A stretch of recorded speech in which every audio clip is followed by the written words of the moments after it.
Hello and welcome back. And we've had so much growth over the last month, I thought I might as well do a tour today. Just show you what's popping out at the moment. We've got flowers just popping everywhere. The potatoes are doing fantastic. And so is this nursery bed as well. So yeah, we've had so much growth over the last couple of weeks. I mean, up at the top is absolutely popping at the moment. Again, all the mustards have gone over, but their flowers are still bringing in more of the pollinators, and I'm really enjoying eating those flowers as well. There's a real good pop of flavour, and especially the Oscar purple. I tried that one yesterday, and that's got a real kick to it. The leaves haven't, but that has. Right, so what I thought is I may start down here. Bit of continuity, because yesterday I filmed up there and it was quite hot, so it's going to be a bit more bleachy effect up there. Or should I just start here? This is wood. I call it wood view. I think it's wood fee or something like that. I'll put the name down below. Now, we actually started off with this as 2 little 9cm pots, and this really does spread. Now what I do is let it all flower. I can actually enjoy the flowers, and then afterwards I will go around and try and dig it out. It just roots. It's a bit like couch grass. It just roots all over the place. So it is spectacular at this time of year, but every other time it's just a nightmare to try and get rid of it, and as you can see, I never succeed. And then behind me and all around are all these acrolegias. Now again, that's weed force, especially these blue ones. I do go around and taking out the blue ones. At one point we had so many, it was just a sea of blue, which is really nice, but it chokes out everything else. So yeah, they are a bit of a weed for us, but it's a welcome weed. Right, let's get on to some of this veg. Right, so I'm going to start off with these 2 beds. I'll start with this one. I'm really pleased the way this has worked out with these gravel trays. I brought out the brassicas, the Chinese cabbage, the coriander and the lettuces out of the greenhouse. And during the heat, I just filled them up with about 1 inch of water and let them soak it all up. I brought them out just so they wouldn't bolt in the greenhouse, because that was really hot in there, but they survived really well here. And because they've been raised up, even the Chinese cabbages haven't even got a nibble on them, so I'm really pleased with that. Now I know if we'd had real heavy rain, I wouldn't have been able to do this, because it just would have drowned them, but it's worked really well just for this time being. I may look at getting some sort of or doing something different for next time, for next year, but yeah, I'm really pleased with that. And what this allows me to do, like I said, this is going to be a nursery bed for me, is to get succession growing. So as soon as these radishes have been harvested, and they're looking really healthy as well, and most of them are ready to harvest, I've got the kohlrabi to go straight in there. You've got the Chinese cabbages go out to each end just to protect them from the slugs, because those radishes have had a few nibbles on them. I've got the lettuces ready to go in from where the mustards have gone over when I've finished off all those. So it is allowing me to do that, and what I'll do is I'll have coriander here and a couple of rows of heavily sown broccoli or any brassicas, just so that I can get some leaves off them. And down here will be maybe a row of kohlrabi, because I may have too many there, and a couple of rows of beetroots. But that gives me a nice space here just to keep on planting in there, just using it as a nursery bed. So I'm really pleased the way that's worked out. And like I say, I'm going to have a lot of radishes as well. They have, like I say, got some nibbles on, but some nice big sizes on there as well. Right, and another one I'm really pleased with is these Red Duke of York. These have survived really well, especially in the heat that we had. You know, this wall is a heat sink. In fact, all of this is a heat sink in the summer, and in the winter it's just a freezer. It just doesn't defrost. So these have done really well in the heat. I'm really pleased with them. These are the first two that I did actually plant up, and you can just see they're starting to change colour now. So hopefully in a couple of weeks time, maybe 3-4 weeks time, may start to be able to start harvesting our first potatoes, and that's a real good sign that the summer has started. And then we come on to these onions. These are the century onions. Now this netting is just really for show. It just is to protect it from the pigeons, and they're just starting to swell up now. So I'm really pleased the way they're turning out. Now I know I'm going to have to go around and keep on checking for any allium, leaf miner runs, but that's what I did last year. And any that I did find any leaves being damaged, I just cut them off. And when it came to harvesting and storing them, they really stored really well, and we were really pleased with them last year. So hopefully this year we get a good show again. Like I say, they are swelling up quite nicely. So hopefully again, June, July, I can have those out. And we're going to have the manage to beiju and the sweet peas at the back. I haven't yet decided what I'll put in at the front. I don't know whether to go with dwarf beans or even the dwarf blotty beans. Undecided there, but I've still got some time to make my mind up. And then as a backdrop, we got this walled border. And I've just noticed that the first foxglove is coming out, starting to flower. So that's going to be nice to have that height. We also got some of the alliums coming up, and then in front of that we've got the stradlo, and that as a herb, that's doing really well. So talking of herbs, let me just show you what I've done over here. So this is one of the changes that I've made. I didn't know what to do with these dolly tubs, and we had at the time old herbs all over the garden.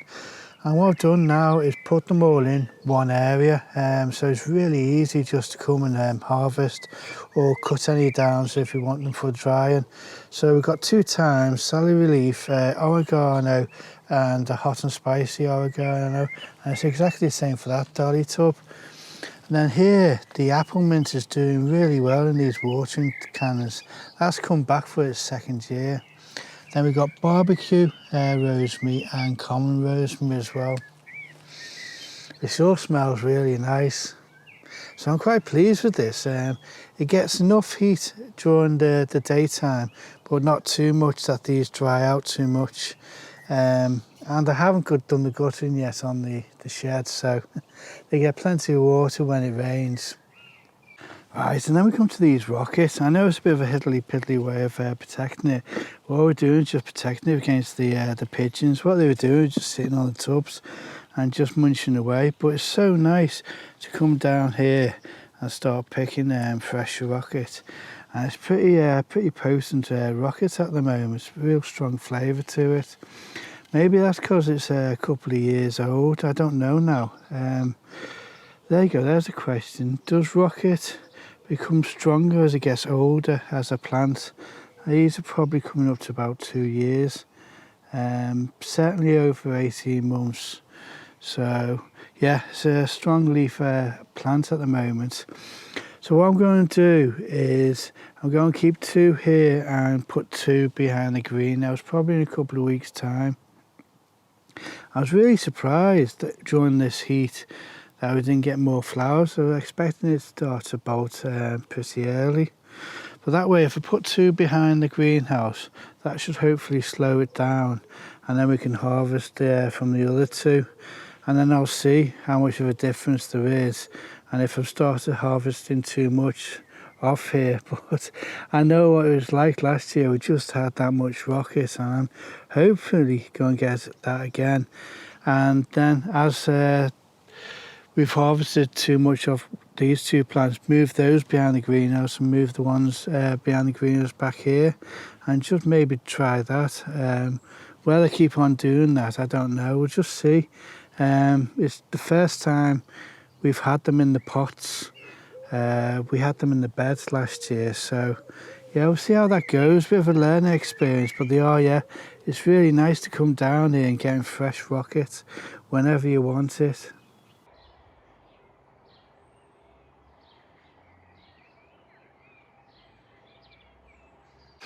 And then we come to here. This is our favourite area at the moment. It is blooming with all these forget-me-nots, and that's the way nature helps me in this garden. I just leave it. If I like it, I'll leave it. If not, I'll take it out.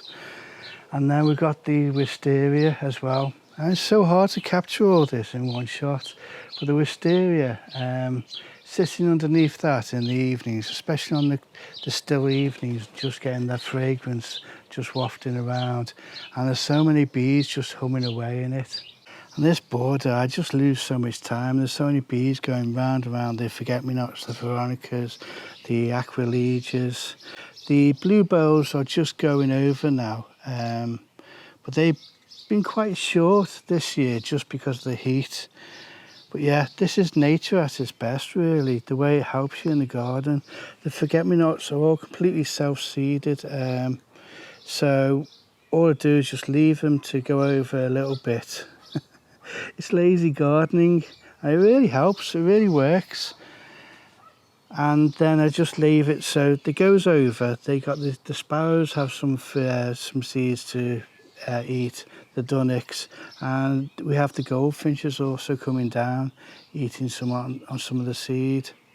So yeah, this border, or bank, really works really well, but it all is down to nature rather than myself.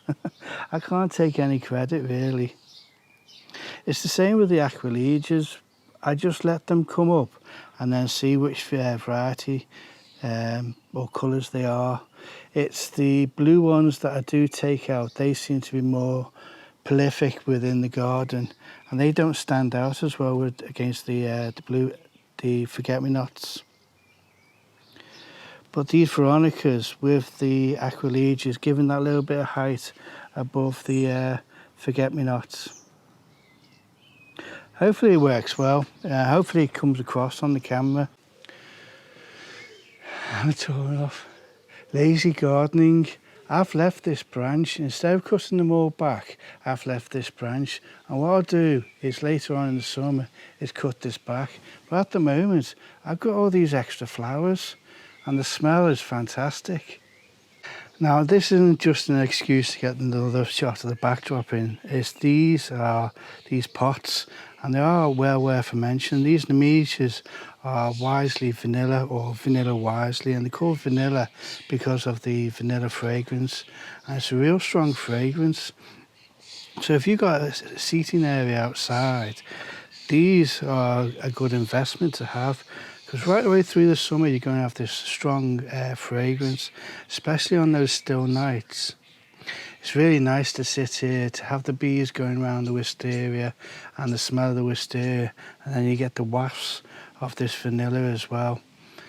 It's, like I say, it's a good investment to have around your seating area. Now, we go out most years to buy new plants to replace some of the old plants. They're not supposed to overwinter them, but you can have them come back every so often. This year we got 3 that have come back, and they are just starting as well to flower. So hopefully during the summertime we can sit out here and have this waft of vanilla. Right, so the beetroot is actually doing all right. I thought it may get shaded out by these rat-tail radishes. It has been a mistake. I should have had these at the back end, and they would have looked really nice there. And I have been tempted to actually transplant these over and move the beetroot forward, but that probably will be planning for next year. We'll see how we go. But these are the rat-tail radishes. Let me just show you. These are the rat-tail radishes, and you get 2 sizes of pods. This is a junior one, and this one is more developed at the moment. Right, I've just eaten the first one just off camera, and that's what I do, is I just keep on picking away and just having them as snacks, but also in salads. Now, I do want to start to look at pickling these as well, to see how they go as pickled. but the flavour of them is you get a very watery, radishy flavour, and then slowly just a little bit of heat at the moment. I don't know how they'll be going through the summer, whether they start to get extra heat, but yeah, it's a nice addition to have, and especially at the moment we've just got so many in here, all of different sizes. And this is what I do, I just come out and start picking away, and it's a real nice snack to have, very refreshing. And the spinach behind me, well, I'm just trying to munch away as much as I can, and then I've got beetroot to go there. Look at the size of these leaves. These are the Oscar purple mustards, and they're great in the salads just for the colour and the flavour. But we also now are starting to pick the florets, and these are quite a hot mustard floret. They're not as hot as the mustard wasabina, but they have a real distinctive mustard flavour. Right, well, I haven't done all of them. I haven't done that, all the beds up there. They just need, they need a lot of work at the moment, so there's not much to actually show. It's just more jungle. Well, I don't mind bits being a jungle. I do allow things to grow way too much, and then I'll start cutting it back and ripping it out to make it a lot more natural, and basically pick what needs to stay and what needs to go. So it was a bit of a whirlwind tour, but I just wanted to show you how the garden's grown over the last couple of weeks. It does put a smile on your face when you start seeing everything just popping, all the different colours. Normally we just get the yellows and the blues, but once we start getting the whites coming out, that does feel like summer. So yeah, I'm really looking forward to this growing season, and I am starting to feel like I can get more of successional growing in the beds and in the containers. It's just playing catch up at the moment, but hopefully I'll get there. So like I always say, I hope you enjoyed the video, and I hope to see you again.